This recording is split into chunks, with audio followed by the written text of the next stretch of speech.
Welcome to Sacrilegious Discourse. I'm husband. And I'm wife. Together, we're reading the Bible for the very first time.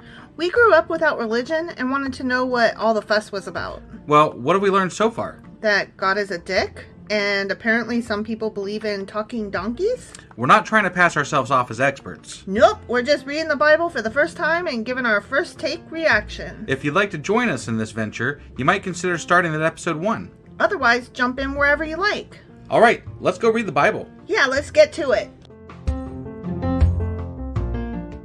Husband! Wife! Guess what today is? Well, it is Saturday, which means... Q&A Saturday. That- And I'm really excited about it. Okay. Sorry. No, that's all right. You threw me off again. I know. Well, I wasn't sure if I wanted to shout or sing, so I kind of did boom. Got it. And what are we Qing and Aing today? We are going over some Baruch shit. Baruch shit, huh? Yeah, like these were some of the questions that we had. What happened to Jeremiah and Baruch? Are there any other legends, stories, or traditions about them?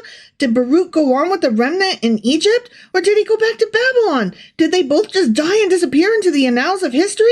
How did Baruch put together Jeremiah's story? At what point did it become official OT material? Okay. We had all these questions. I mean, yeah. I didn't realize we had so many questions, but I want to know all I that. was sitting there and I was like, I need to know these things. Right. I answer most of them today. Okay. Okay. Are you ready to do this? I am so fucking ready to do this. Then let's do it. Okie dokie.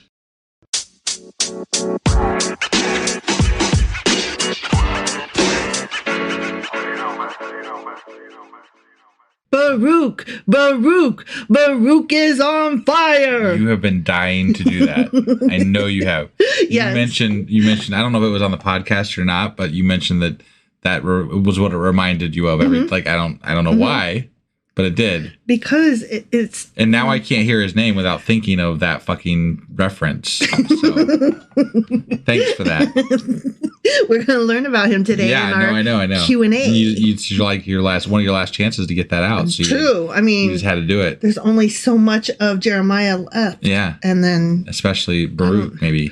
Although, I think Lamentations follows Jeremiah. Mm-hmm. And I think Baruch wrote that one too, or Jeremiah did, or both of them did together. Okay. I don't know. There's some shit. We'll find out when we get there, right? Yeah. All right, so listen to this. I'm listening. Okay, so remember when we had to go back in time, right? Because up through chapter 44 was like this neat narrative, and then they went away with into Egypt, right? Yeah, and with then we the went back like 20 years. Yeah. Yeah. And they were like, just kidding. It never happened yet. Right. Okay. Right, yeah. So that's where we're going to start here. Okay. Okay. Both Baruch and Jeremiah witnessed the Babylonian siege of Jerusalem of 587 to 586 BCE. Okay. Okay. Mm-hmm. In the middle of the siege of Jerusalem, while in prison, Jeremiah purchased an estate in Anathoth. Remember that? Yes. On which the Babylonian armies had encamped as a symbol of faith in the eventual restoration of Jerusalem. Okay. Yeah. And Baruch continued to reside with him at Mizpah. Okay. Okay. Yeah. So I'm just kind of like catching us up to, give us a little background. Recap. Yeah. So Baruch was carried with Jeremiah to Egypt, where, according to tradition, he soon died. Okay. Oh. So, but there's other stories out there. Okay. Okay. Yeah. So 2 other traditions state that he later traveled or was taken by force to Babylon by Nebuchadnezzar after that king's conquest of Egypt. Okay. And wait, conquest of Egypt. I thought he attacked Egypt and it didn't go so well. Right. So that's okay. Conquest is probably the wrong word. Right. Yeah. Yeah. Like So, fought on the outskirts of Egypt or something. Yeah. Right. Okay. I mean, he tried. It was a battle. And he probably won a battle or two or something. Sure. But he didn't conquest. No. Conquest is way too strong an adjective or verb there. Right. Or noun, whatever the fuck it is. Sure. Anyway, another rabbinic tradition suggests that Baruch returned to Babylon after he witnessed Jeremiah's death by stoning and buried his body. See, that's the one I was thinking probably happened. Right? Because they didn't like Jeremiah at all. At all. They stoned his ass, and not in the good way. Yeah. So rabbinical literature describes Baruch as a faithful helper and a blood relative of Jeremiah, which I didn't know. I didn't either. I think they were like distant cousins maybe or some shit. Okay, all right. So Baruch and Jeremiah being descendants of the proselyte Rahab. Do you remember Rahab? Rahab was a good one. I do. Okay.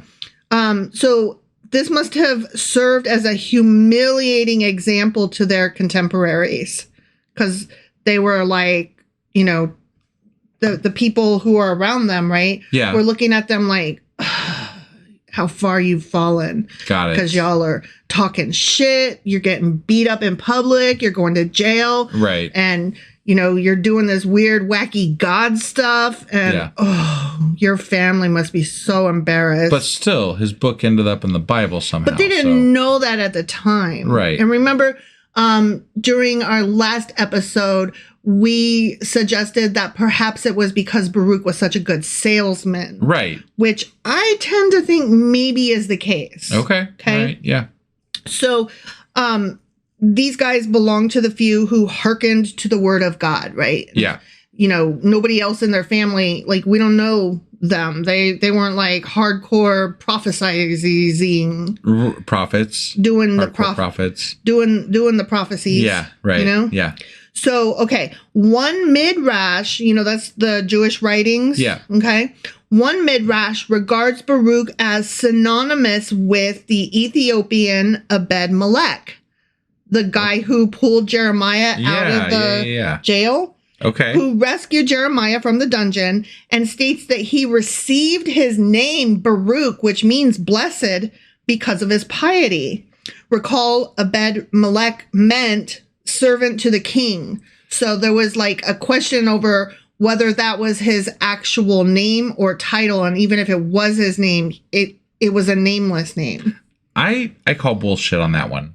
Okay. I mean, only because Abed Melech was like right at the end, right before they got captured by Babylon, like right before the city fell at Babylon. Mm-hmm. Right. So like that story about him was there, and Baruch definitely was in the story before that. Yes, I hear you, and I don't disagree with you. I just am going to point out, though, that all this shit is out of order. Right. And it would have been possible that he was granted a name, blessed, to replace his previous position title of king servant guy. Okay. All right. I'm just saying it is a possibility. Sure. Okay. Sure.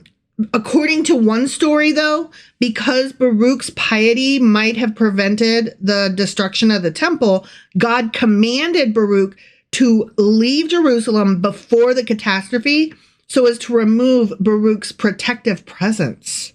Oh. Yeah. Okay. According to I this didn't know Baruch was so important, honestly. Well, he had so much piety. It was such a goody-goody. I see. Okay.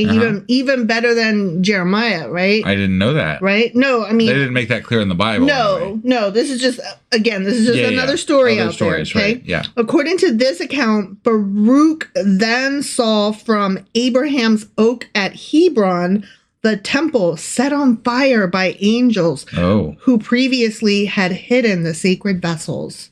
I see. Right? So it was angels that burned down the temple. Sure. Okay. I don't know. Yeah. I'm just, whatever. I'm gathering I feel stories. like maybe it was, if that's the story, I think he might have been on drugs. So sure. Just saying. Probably.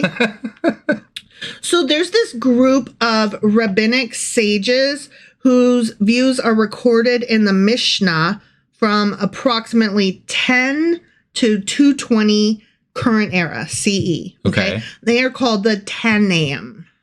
Okay. Tanaim. All right. Okay. And they were very divided on the question of whether Baruch should be classified among the prophets. Oh, Baruch. Yeah. Okay. Because, like, was he a prophet? No, but he was very important and good. Yeah. And I mean, like, I know we're not at the New Testament yet, but like Mary gets classified with them and she wasn't doing any prophets. Right. You know, she didn't do prophet shit. Sure. She just merely carried the Christ child in her body. Right. But so I'm just saying, like, there are examples of people not being prophets who get prophet status. Got it. So why should he be different?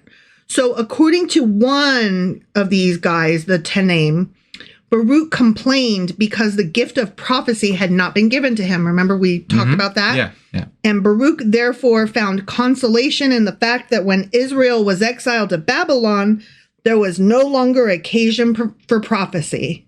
Okay. So he's like, good. If I can't be a prophet, nobody can. Ha! That's like the people that are like, I had to pay for college and be in debt for thousands of years and millions of dollars. So everybody should. Everybody else has to as well. Right. Okay, so there's a different one of those Tenem guys. Okay, those sagey guys. Mm-hmm.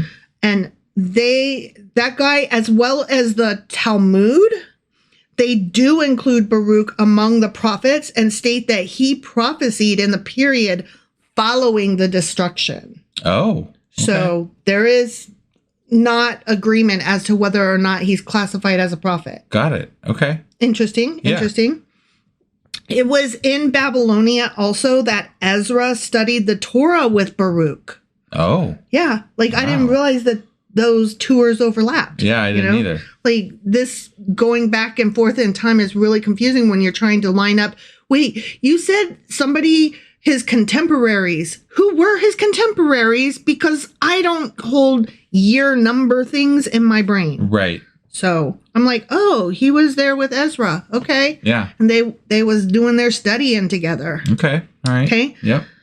And he did not think of returning to Judea during his teacher's lifetime, since he considered the study of the Torah more important than the rebuilding of the temple. And thus, Baruch could not join the returning exiles by reason of his age. Okay. Okay. Yeah. So that was some Jewish legends, okay? Got it. Some Christian legends, especially from Syria and Arabia. Oh my God, you're going to love this. Okay. Identify Baruch with Zoroaster, a.k.a. Zarathustra. Okay. You know that guy, Zarathustra? Like, No. there's that philosophy book, Thus Spake Zarathustra. Okay. Oh. It vaguely rings a bell. I thought that was the one that you made me read. No. Oh, okay. Well, No. anyway, you made me read some philosophy book, and the dude's name Siddhartha? Oh, Siddhartha. Never mind.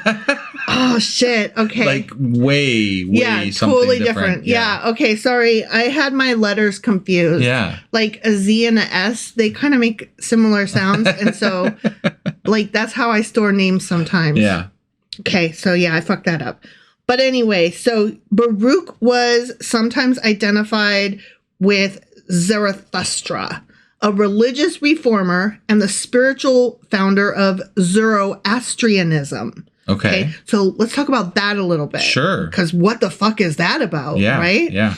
In about 1000 BCE, he founded the first documented monotheistic religion in the world. Oh. And also had an impact on Plato, Pythagoras, and the Abrahamic religions, including Judaism, Christianity, and Islam. Interesting. Yeah. I think that maybe is where I've heard this before, like as a precursor to, God, essentially. Yeah. So, yeah.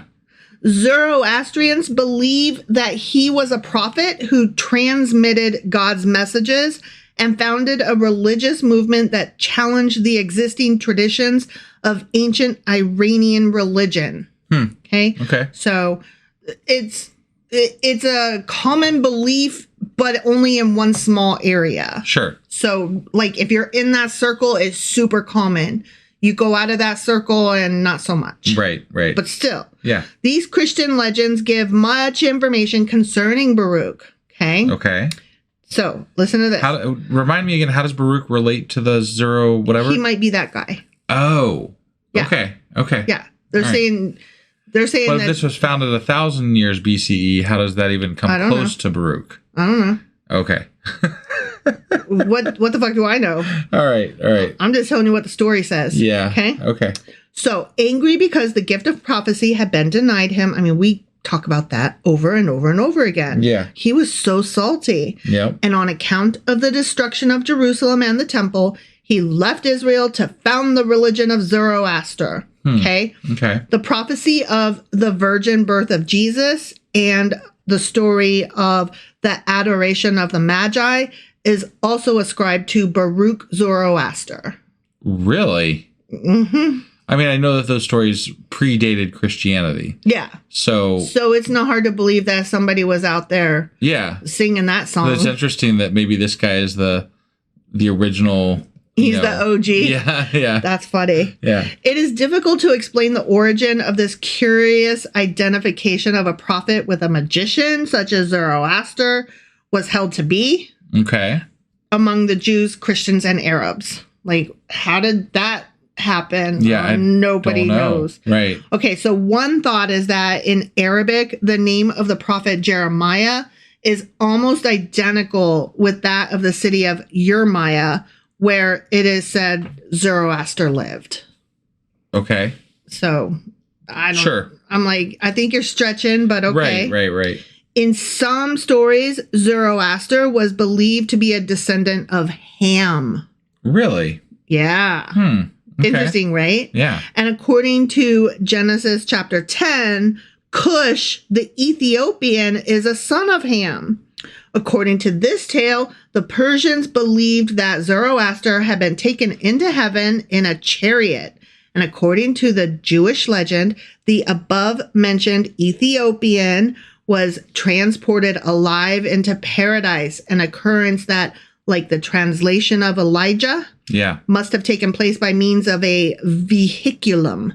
A vehiculum, huh? Which I had to look that up. It just is some physical transportation. That's where the word vehicle comes from. Got it. So that's why, like, there was it Samuel or one? No. Who was it? Elijah. Oh, it was Elijah. Okay, yeah. He went into heaven in a chariot. Yeah, they call that translation. Got it. He was translated into. But there has to be a vehicle, essentially, to get them there somehow. Yes. So that's why they're in a chariot. Exactly. Okay. All right. Yeah. The Catholic Church considers Baruch a saint. Wow. And his official feast days are September 28th and November 15th. Got it. And that is a whole different bag of worms. We're going to put a pin in that. Yeah. But we mentioned way back, like a couple years ago, that we wanted to do maybe an episode on like saints, sainthood, saint feast days. Like, well, I feel like maybe like when we're done with the Bible, we should like go, ham on the saints and stuff like that. Yeah, because like that's something that I've always been curious about. Same. And I would like to know more about them. So like I feel like at some point we got to do a series on, Catholic saints and whatnot. Yeah, the big ones. Yeah. Yeah. Well, apparently not even the big ones. I'm interested in the small ones even, because sometimes you get some really weird, interesting stories out of some of the stuff, It's true. Well, apparently Baruch is one of them. Okay. Yeah. So I still have more story to go. Okay. Yeah. So the location of the tomb of Baruch is unknown. Legends place it a mile away from Ezekiel's tomb near the town of Mashhad Ali. However, there is no record of it actually existing. Okay. Rabbinic sources reported that a strange plant, the leaves of which are sprinkled with gold dust, grows on the site of his grave. Wow. Yeah. Wow. And other legends. We don't know where it is, but we know that there's a strange plant with gold on it. Dust on it. That's okay. All right. Okay. Yeah. Other legends suggest that the tomb is said to have been miraculous as well. Oh, damn. He's like Jesus, huh? Yeah. It was supposedly a place for Jewish pilgrimage. Really? Mm-hmm. Interesting. Doesn't that sound fun? Let's go on a trip. This guy's kind of a big deal, maybe. Right? Sort of. He's a big deal in that his name is like sprinkled through various legends. Yeah. So it's like he almost made it. He was almost famous, right? Yeah. He's like the guy who was like, he wrote a really good blog, and if he had kept at it, like everybody might have made it someday. Because everybody knew about his blog, but like nobody knew about his blog except for other bloggers. Right. You know what I mean? Yeah. So he was big in his circle. Sure. Yeah. So, okay. Anyway, there is actually a tomb within a mosque in Al-Kafil, a town in southeastern Iraq on the Euphrates River that is dedicated to Baruch. Really? Yeah. And corresponding with the earlier legend, it is located near to the supposed tomb of Ezekiel, which is also in the same building. Interesting. Yeah. Interesting. Huh. So, okay, we have more. Okay. I was just like, oh, give me more, give me more. Right. Okay. So the book of Baruch is a deuterocanonical book of the Bible. Wait, there's a book of Baruch? There's a book of fucking Baruch. You gotta be kidding me. There's 8 fucking books of Baruch. What? Right? Yeah. Like, Wow. hello, I'm sorry. What? But they're considered deuterocanonical, meaning whoever wrote, Deuteronomy on forward. Yeah. Like, it belongs to that canon. Okay. Okay. And it's used in many Christian traditions, such as Catholic and Orthodox churches. Huh. So the first and the second one particularly, like, yeah, there's the first and second books of Baruch. What? Really? Yeah. What? Didn't you know that? No. Yeah. I mean, me neither. Right. Like, what's a fucking Baruch? I'll tell you. Yeah. He's a thing. He's a guy. Right. Yeah. He's taking on a lot more importance than I thought he deserved or had. He's got mad swag. Apparently. He's got riz. In Judaism and Protestant Christianity, it is considered not to be part of the canon. Okay. Right. Yeah. Right. So we're like, get that shit out of here. We're kind of surprised by this. So, yeah. And the Protestant Bibles categorize it as a part of the biblical apocrypha. Okay. They're like, that's not real. It doesn't get stapled in with these that are also not real, but we like them. That whole thing just really just blows me away. So sort of like I don't. Like, how is what ended up in the Bible more real and more like God given or what the fuck ever than whatever Baruch said, which backed up Jeremiah? I think we reached a certain point in Bible history, like the history of the Bible, where these certain religions had their set pieces that they were reading. And they're like, this is all there is. Well, we know that happened with the printing press. Right. Once they became common, it's like, oh, this is solid now. It's set in stone. Yeah, yeah. And I even made the comment that it's funny, like when things actually were set in stone back in the day. Right. They were set in stone. Yeah. They could change it willy-nilly anytime, but it's on paper and ink and we could type some shit up, whatever. Right. But no, it is set in stone. Sure. Like that. I just find that ironic. Yeah. Okay. So the book of Baruch is named after Baruch ben Neriah, the prophet Jeremiah's scribe. Okay. Just to remind you who we're talking about. Sure. Who has been presumed to be the author of the whole work. Okay. Okay. The book is a reflection of a late Jewish writer on the circumstances of Jewish exiles from Babylon, with meditations on the theology and history of Israel, discussions of wisdom, and a direct address to residents of Jerusalem and their diaspora. Diaspora. That's what I meant. Yeah. It's one of those words that I know it from reading, and that's the first time I ever said it out loud. Like recipe. What? Recipe? Yeah. In 5th grade, I had never said that word out loud. Yeah. I knew it. I knew what it was. I knew what it meant. Right. And I said recipe, and oh my God, the class, they were mean. They laughed at me. Right. They were all going to laugh at me, and they did. Yeah. And that's not fair because I'm a solid reader. I know all the best words, but if you don't hear them pronounced, you don't know. That's true. Okay. That's true. So don't just read. I take it your mom didn't use a lot of recipes when you were growing up? I mean, it's okay. My brain also has this thing where it doesn't connect things. Like she probably said recipe 100,000 times, but I never connected her verbal use of the word to the written word. The written down thing. Got it. Yeah. Yeah. So no. Okay. All right. But that's why I'm such a fan of audiobooks and podcasts, because I'm able to hear how words and terms and phrases are actually supposed to be used. Right. Yeah. Yeah. Okay, that's way off topic. So some scholars propose that the book of Baruch was written during or shortly after the period of the Maccabees. Okay. What the fuck are the Maccabees, right? Well, let's talk about some Maccabees a little bit here. Sure. Okay. So the Maccabees were a group of Jewish rebel warriors who took control of Judea, which at the time was part of the Seleucid Empire. Okay. They founded the Hasmonean dynasty, which ruled from 167 to 37 BCE. So the Maccabees happened like right after the Babylonian exile. Wait. You said 167 to 37 BCE. Mm-hmm. The Babylonian exile happened in 587 BCE. I thought that was 3 something. No. But a lot of this stuff was happening in 300 something. Okay, but Baruch wouldn't have been anywhere near alive. No. But we're talking now about the Maccabees. Okay.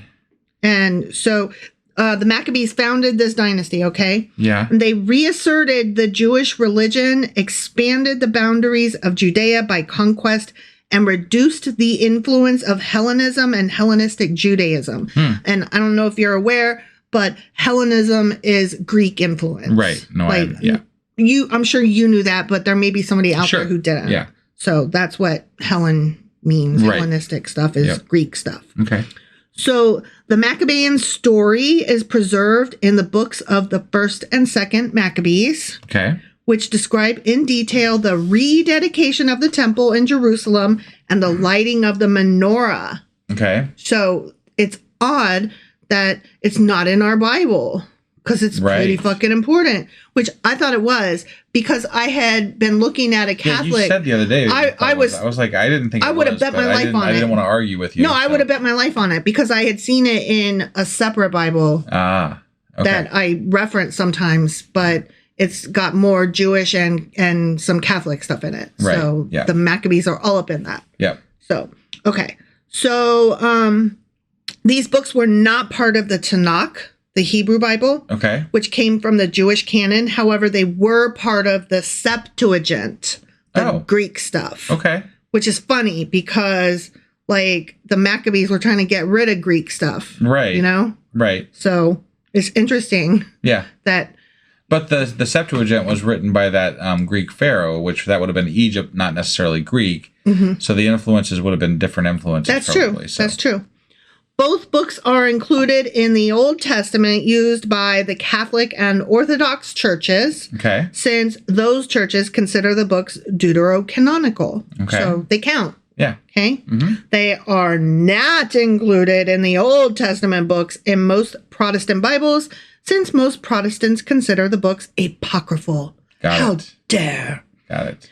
There are 8 various books of the Maccabees. So not Baruch. I'm sorry. I had Baruch mixed up with the Maccabees. Okay. So there's only the one book of Baruch. I'm a little confused right now. Remember before when I said there was 8 books of Baruch? Yeah. No, there's only one. But like Maccabees we're jumping ahead hundreds of years though, right? Yeah, but I don't know why. We're just talking about the Maccabees. Before we were saying that Baruch wrote 8 books, and now you're saying it's the Maccabees that were written. Who knows? We're talking about... It's all just so confusing and interesting. Okay. So there are 8 various books of Maccabees, some written in Hebrew, others in Greek. Okay? The books cover a wide array of genres such as history, philosophy, and praise of reason, and poetry and speeches. Okay, I have to stop you here because I'm really confused as to what is going on. Okay. Like, we were talking about Baruch, and now we've jumped to something completely different, it feels like. Okay. And I have no idea how we got here. Okay. So, let me go back up where I first mentioned the Maccabees. Okay. So, some scholars propose that the book of Baruch was written during or shortly after the period of the Maccabees. So, there are books of Baruch? No. Okay. Some scholars propose that the book of Baruch, which is, not canon, right, that it was written during or shortly after the period of the Maccabees. Right, but that says there's a book of Baruch. I'm struggling here. I'm sorry. Okay. So this probably happened after Baruch died. Okay. So Baruch, he's all sad because his buddy Jeremiah just got stoned. And so he takes Jeremiah's body back to Babylon and buries him, and they disappear into history. Yeah. Okay. Then later on, the Maccabees happen. Sure. Okay. And then they write this book of Baruch. Okay. So Baruch didn't write any of this shit. Probably we not. said differently earlier. So, like, I'm just trying to Not clarify. this part. Oh, my gosh. There's- You are really confusing me here. Okay. He did not write the Maccabee shit. Okay. I understand that. But we're talking about the book of Baruch right now. You just told me there's not a book of Baruch. There is a book of Baruch. Okay, but earlier you told me he wrote it. Because there are some people who believe he wrote it. I'm telling you all the different stories. My brain's not working currently, apparently. I don't know what's going on. Okay, listen. Okay. So, Baruch is going around writing down Jeremiah's words. Yeah, Right? yeah. And then they get kidnapped into Egypt. Sure. And then Jeremiah gets stoned. Right? Uh-huh. And then Baruch probably takes Jeremiah's body back to Babylon. Right? Okay. Baruch may or may not have written a book. If he did, he wrote a book, and it's called the Book of Baruch. Okay. Yay, the end, right? Got it. Okay, but he may not have written it. Okay. And then he and Jeremiah, they're in Babylon, they disappear into history. And then a few hundred years later, the Maccabee period comes around, and some of them guys write the Book of Baruch. Okay. Okay? Okay. And the reason that we're talking about the Maccabees is because what the fuck is a Maccabee, and why are they writing a Book of Baruch? Right. Right. Okay? So that's where, there's 8 different ones of them, and they were like trying to get rid of Hellenism at the same time that, they're like excited about Greek stuff, like Greek philosophy and Greek logic and reason and stuff. So it's just, they're a really weird group. Okay. Don't really understand the Maccabee people. Sure. Okay.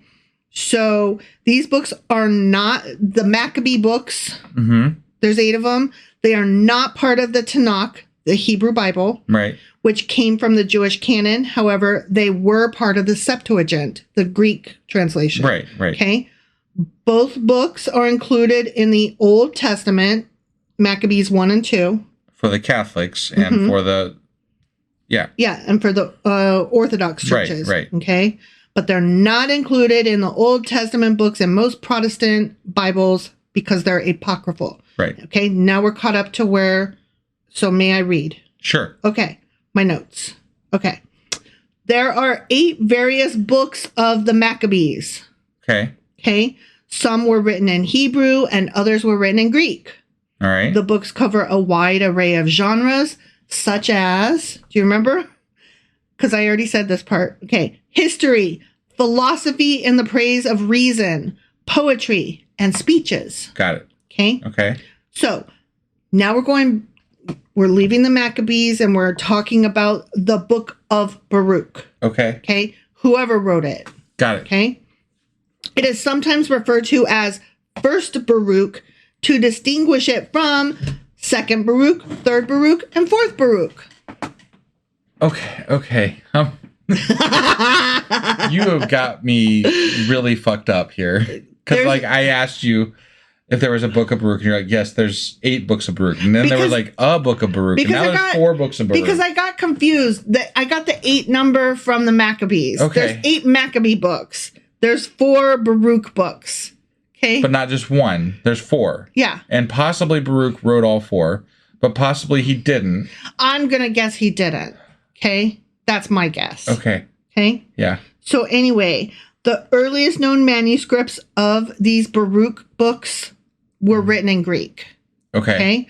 But although they are not in the Hebrew Bible, the book of Baruch is found in the Septuagint as well as in the Ethiopian Orthodox Bible. Okay. Ethiopia just keeps coming up in this. They really do, yeah. It's so interesting to me. Okay. In 80 book Protestant Bibles, like the one that we're reading. In what? In 80? 80 book, like there's 80 books. Okay. In the Okay. Bible. Got it. Yeah.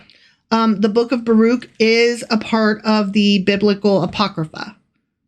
Apocrypha means no. Got it. Okay. Okay. Yeah. It's it's a no-no. Right. It's not good. Yeah. Okay. Jerome, you know who Jerome is, right? Yeah, we talked about him. Saint recently. Jerome, right. and he's the one who translated. Did he do the Septuagint? No, he did the Latin, the Vulgate. I think he did the Vulgate. Okay. I don't remember which one he did, but I think he did the Vulgate. Okay, despite his see, I was right. Okay, despite his misgivings about the deuterocanonical books, he included Baruch into his Vulgate, the Latin version, and in the Vulgate, it is grouped with the books of the prophets alongside Jeremiah and Lamentations. So it's just like right there. Yeah. Okay. All right. Just dropped it in. Got it. Yeah. In the Vulgate, the King James Bible, Apocrypha, and many other versions, the letter of Jeremiah. What? What's a letter of Jeremiah? I don't know. Is appended to the book of Baruch as a 6th chapter. Okay. In the Septuagint and Orthodox Bibles, chapter 6 is usually counted as a separate book called the letter or epistle of Jeremiah. Got it. What the fuck? Okay, let's read about that a little bit. All right. Okay. What is a letter of Jeremiah? What is it? It is also known as the epistle of Jeremiah, which, that makes sense because that is the same word. Right. It is a deuterocanonical book of the Old Testament, and this letter is attributed to Jeremiah, and it's addressed to the Jews who were about to be carried away as captives to Babylon by Nebuchadnezzar. Okay. Yeah. So it's like right during that thing that was happening. Yeah. Okay. It is included in Roman Catholic Bibles as the final chapter of the book of Baruch. Okay. Okay. Yeah. It's considered Baruch 6. Got it. Chapter 6. Got it.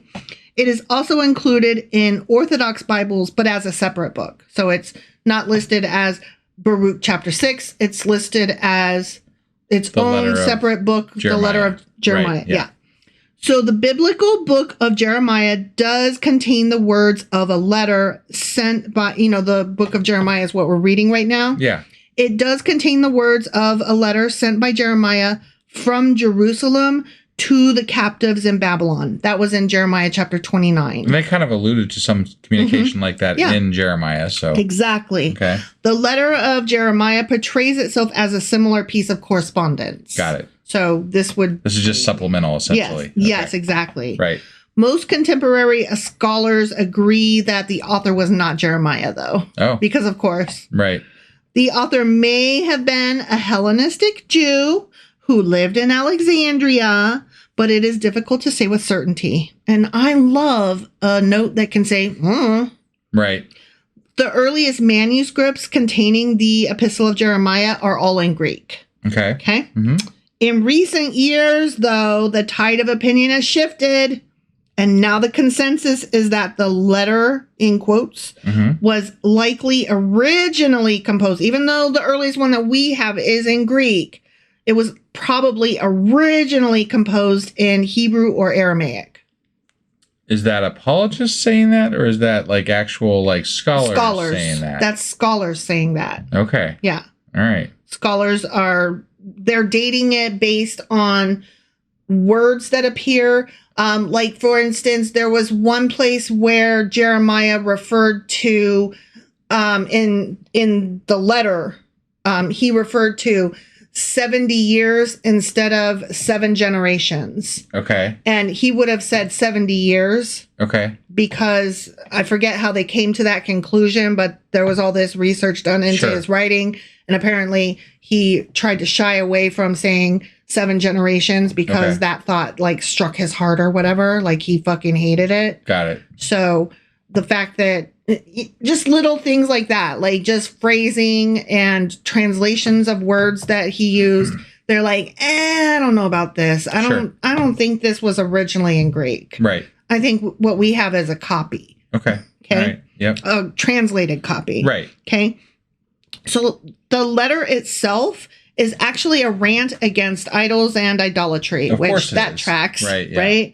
The work was written with a very serious effort to instruct the Jews not to worship the gods of the Babylonians, but to worship only the Lord. Right. Okay. I mean, that tracks. Yeah, so. totally. Like, he could have written it, even if he didn't. Yeah. He might as well have. Right. Right? Like, I would totally believe you if you said he wrote it. Right. So after his rant, he goes on this diatribe. After that, he does this satire where he's like talking about the idols. And he's like, blah, they're so stupid or whatever. Yeah. And then he like brings it back. Okay. Okay. And so the author warned the Hebrew exiles that during their exile, they would see the worship paid to idols.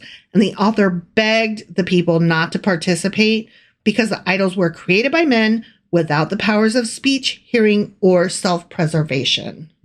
Okay? Okay. So that was a lot of fucking information. Didn't answer all of our questions, but it answered a lot of them. Created some new ones for me. Yes.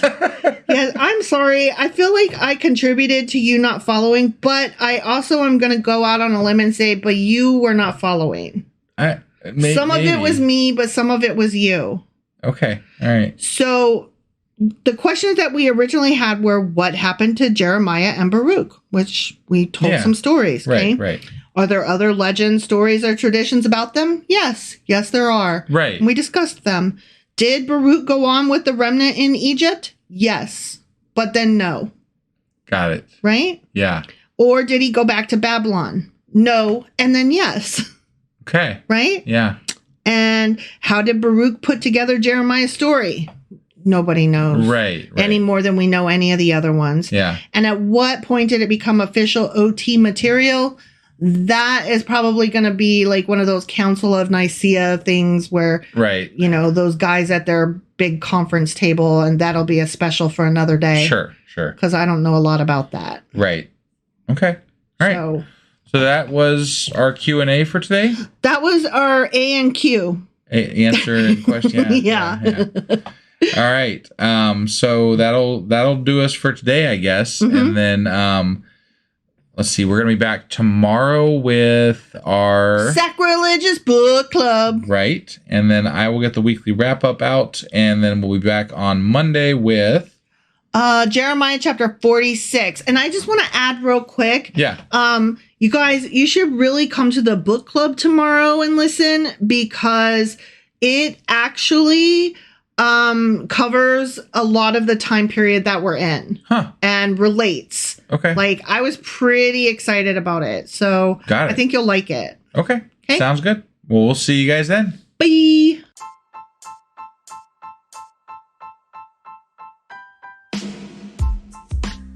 Hey, wife, I guess that's the end? But husband, that's just sad. It doesn't have to be. We are on lots of social media platforms like Twitter. Our handle there is sacrilegious_D. For D's nuts. Oh my God. Stop doing that. Anyway, we're also on Facebook, Instagram, and Pinterest. There's a link to all of our social media sites at our website. Ooh, we have a website? Yeah, it's sacrilegiousdiscourse.com, where you can also find a link to our merch shop. We have a merch shop? Yep, we have podcast-themed clothing, mugs, notebooks, and more, as well as an atheist and science-themed products. Wow, our fans should really go check that out right now. Definitely. They can get in touch with us by sending an email to sacrilegiousdiscourse@gmail.com. But before they do that, we could really use some help. Oh yeah? With what? Well, it's not free running the podcast, and we need some financial support in order to get better equipment, which will free up time so we can concentrate on our podcast and our fans. Okay, so what should they do? Head over to patreon.com/sacrilegiousdiscourse and sign up as a contributor on our podcast. Supporters there receive additional bi-weekly episodes that we record just for our Patreon members for as little as $2 a month. Also, we'd really appreciate it if you would like and subscribe on whatever platform you're using. And Apple Podcast reviews help us out tremendously. Like and subscribe. Leave an Apple review. Join us on Twitter. Support us on Patreon. That's a lot of instructions. Don't forget to say thanks. Thanks. Okay, bye.